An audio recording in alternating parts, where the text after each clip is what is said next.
This is Dana White responding to Bryce Mitchell saying Hitler's good. So before we get started here, let me get some dumb shit out of the way first here. Why does he have a script? You know? Like if he's so adamant about it, I think he'd be able to go off the cuff. But one thing I do have to say, Strickland got no backlash from the UFC. There was no speech with the script from Dana when Strickland was talking about Muslims being terrorists. When Strickland said that Islamic terrorists are ruining the UK, there was no script. There was no piece of paper. There was no press conference. Everybody just moved on. It shows you can talk about one group, but you can't talk about the other one.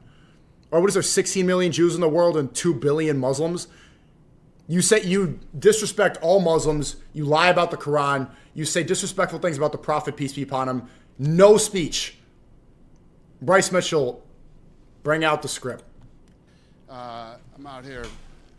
And I love Dana White. I think Dana was really instrumental in getting Trump elected. But there's a clear double standard.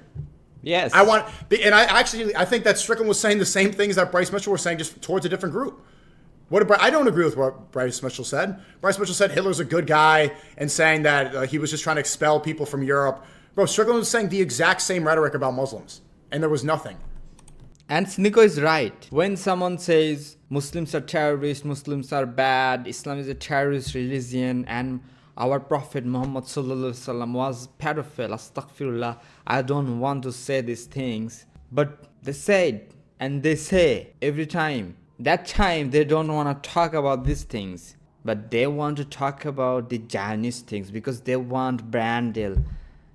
I love Jewish, and that was the worst part in history, where lots of Jewish people killed by, Hitler. And Hitler was the bad guy. When someone attacks Islam, Muslim, our Prophet Muhammad Sallallahu Alaihi Wasallam, that time they don't want to talk about that. They don't need any script. They don't want to talk about that. But right now, they need a script to say something. If they do any mistake in that speech, then they will lose some brand deal, big brand deal, and that's the truth.